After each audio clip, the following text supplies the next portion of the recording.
Malaysia membuat aturan baru yang sangat tak biasa untuk laki-laki muslim. Seluruh dunia bahkan sampai dibuat terkejut. Saya baru ketemu dengan dosen di Oxford University. Wah, Masya Allah. Kata dia, Islam di Indonesia dengan di Malaysia itu berbeda. Meskipun populasi muslim Malaysia tidak sebanyak Indonesia, Malaysia merupakan salah satu negara di wilayah Asia Tenggara yang menetapkan Islam sebagai agama resmi di konstitusi pemerintahan mereka.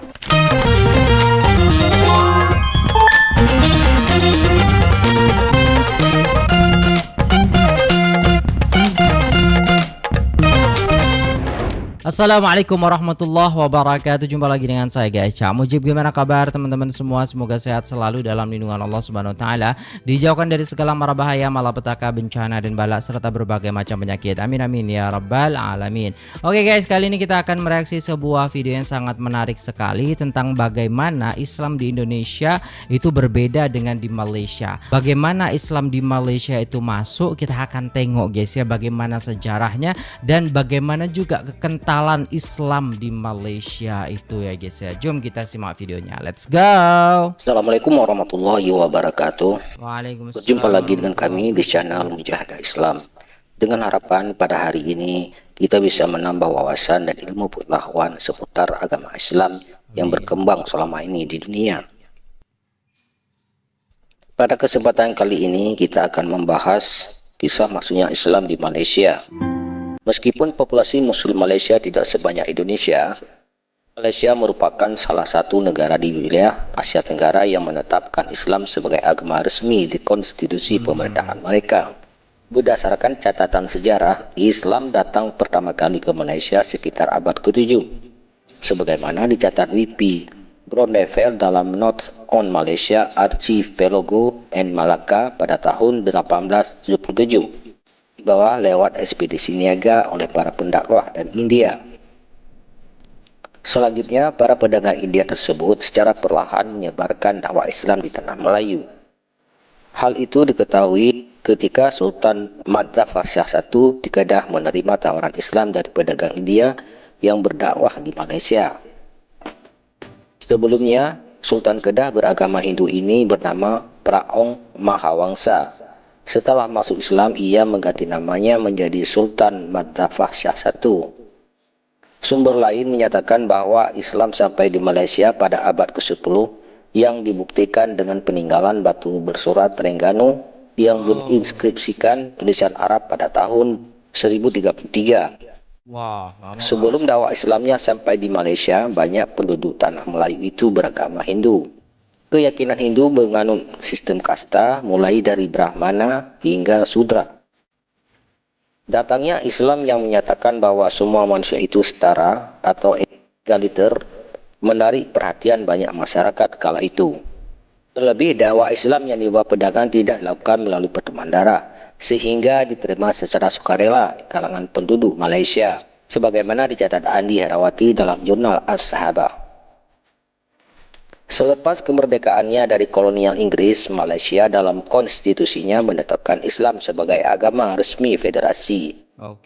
Hal ini menyimbolkan bahwa Islam merupakan bagian penting yang tak terpisahkan dari masyarakat Malaysia. Berdasarkan definisi pasal 160 Konstitusi Malaysia, segenap warga etnis Melayu dianggap beragama Islam. Meskipun demikian, konstitusi ini juga menjamin pemeluk agama lain menjalankan ritual keagamannya secara bebas. Meskipun Islam ditetapkan sebagai agama resmi di Malaysia, Perdana Menteri Tuanku Abdul Rahman menyatakan bahwa Malaysia sebenarnya adalah negara sekuler yang memisahkan urusan agama dengan tata negara. Negeri ini terdiri atas penduduk yang multiras dengan beragam kepercayaan. Malaysia berdiri sebagai negara sekuler, namun Islam tetap menjadi agama resminya, ujar Tunku Abdul Rahman. Di sisi lain, pemerintah Malaysia yang menetapkan Islam sebagai agama resminya juga menuai kontroversi. Pasalnya, orang-orang yang bermaksud pindah keyakinan sangat dipersulit, bahkan dianggap ilegal di Malaysia.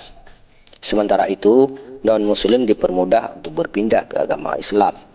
Pada tahun 2014, Perdana Menteri Najib Razak menyatakan bahwa kami tidak pernah menoleransi Muslim yang pindah agama atau murtad, dan Islam tidak boleh berpartisipasi pada aktivitas LGBT. Karena itu, umat Islam yang bermaksud pindah keyakinan merasa sangat terancam. Berdasarkan laporan New Mandala, sekitar lebih dari 260.000 penduduk Malaysia secara diam-diam pindah ke agama Kristen dan menyembunyikan keyakinan mereka. Malaysia membuat aturan baru yang sangat tak biasa untuk laki-laki Muslim. Seluruh dunia bahkan sampai dibuat terkejut. Banyak yang mendukung, namun banyak juga yang marah besar dengan aturan tersebut. Salah satu negara bagian Malaysia, Terengganu, membuat peraturan hukum keras khusus untuk laki-laki Muslim. Aturan tersebut berbunyi, laki-laki yang tidak sholat Jumat akan dipenjara 2 tahun atau didenda Rp3.000 atau sekitar 11 juta rupiah. Dua hukuman tersebut bahkan bisa dijatuhkan secara bersamaan. Awalnya, hukuman dibuat khusus bagi laki-laki Muslim yang tidak sholat Jumat 3 kali berturut-turut. Namun aturan tersebut dibuat lebih keras lagi. Pelanggar yang tidak sholat Jumat 1 kali langsung diberi hukuman. Hukuman ini menyita perhatian dunia karena dinilai terlalu keras. Ada yang mendukung, namun ada juga yang marah dengan aturan ini. Namun pemerintah Terengganu tetap bersikeras menerapkan aturan ini. Menurut mereka, aturan ini akan menjadi pengingat bahwa sholat Jumat bukan sekedar ritual, tapi simbol ketaatan umat Muslim. Spanduk dan rambu mulai dipasang di halaman masjid di Terengganu yang berisi peringatan soal aturan ini. Betul ke guys? Allahu Akbar, Masya Allah, Tabarakallah. Kalau emang benar kayak gini ya guys ya, coba kita tengok komentarnya guys ya. Hanya dengan cara ini Terengganu, negara bagian Malaysia yang akan berlimpah berkah. Masya Allah, subhanallah, ini benar-benar Islam sejati. Semoga Allah merestui dan meridhai, memberkati dan semua petinggi Terengganu, amin. Kalau kita umat Islam tidak harus menolak, ini sangat setuju. Benar sih guys ya. Kalau kita kadang sangat-sangat mengentengkan, apalagi kalau saya lihat itu ya guys ya, kalau kita lagi Jumatan gitu ya kan, mau berangkat Jumatan, anak-anak tuh masih aja jalan-jalan lah, nongkrong lah dan lain sebagainya. Saya lihat kafe-kafe ya penuh gitu kan. Kita nggak tahu ya Muslim atau tidak, tapi dari setelahnya pakaiannya dan lain sebagainya gitu kan. Ceweknya itu pakai jilbab, cowoknya ya pasti Muslim kan, seperti itu gitu loh guys ya. Ya, wallahu a'lam lah, tapi itu ramai gitu loh guys ya. Na'udzubillah. Jadi kayak udah biasa gitu. Semoga kita dijauhkan dengan seperti ini. Kapok tuh ya kan. Gak mungkin lah ya kan. Masa kita nak bayar 3.000, mending kita sholat Jumat. Nah seperti itu, Masya Allah. Itulah kentalnya Islam di Malaysia guys ya. Jadi ketika kita sudah tahu bagaimana sejarah Islam di Malaysia itu ya kan. Nah kita juga bisa melihat bagaimana kentalnya Islam di Malaysia dengan peraturan-peraturan yang dilakukan oleh para kerajaan seperti itu ya guys. Masya Allah. Because of that, I had to do hijrah in the year 2016. And among the various countries that were available, I felt that Malaysia was one of the best available Muslim countries to do hijrah. And 2016, mashallah, I did hijrah from India to Malaysia. I was already outside the country when the issue started, and I decided to go to Malaysia. And alhamdulillah, I never thought in my dreams. I knew that I would have problems in India regarding dawah. I was prepared for that, but never thought in my dreams that they would lay an allegation of terrorism against me, because I've given talks to various of the police all over the world, including in India, in the National Academy of the Police, about fighting counterterrorism. Yeah, I've seen many of the lectures, very clear. Saya baru ketemu dengan dosen di Oxford University. Wah, Masya Allah. Kata dia, Islam di Indonesia dengan di Malaysia itu berbeda. Kenapa tuh Ustaz? Di Malaysia, Islam dilindungi oleh 4. Yang pertama, dasar negaranya Islam. Yang kedua, ada sultan pelindung Islam. Yang ketiga, ada mufti yang mengeluarkan fatwa tentang agama Islam. Yang keempat, ada lembaga negara namanya JAKIM, Jawatan Kemajuan Islam Malaysia. Yang ngomong bukan saya. Jelas? Sekarang Apakah keempat-empatnya ini ada di Indonesia?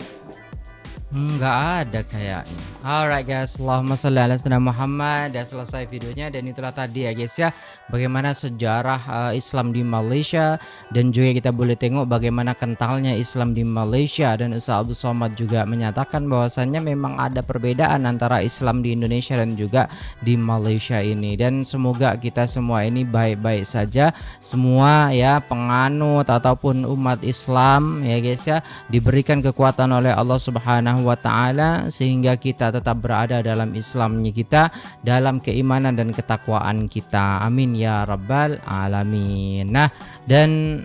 Nah mungkin itu dulu videonya guys, semoga bermanfaat untuk kita semua dan menjadi tambahan wawasan dan pengetahuan sehingga kita lebih dekat lagi dengan Allah Subhanahu wa taala dan juga Rasulullah sallallahu alaihi wasallam. Tentunya dengan video ini bertambahlah insyaallah iman dan takwa kita. Amin ya rabbal alamin. Terima kasih sudah tengok video ini sampai selesai. Jangan lupa like, share, komen, dan subscribe. Saya pamit undur diri. Wassalamualaikum warahmatullahi wabarakatuh.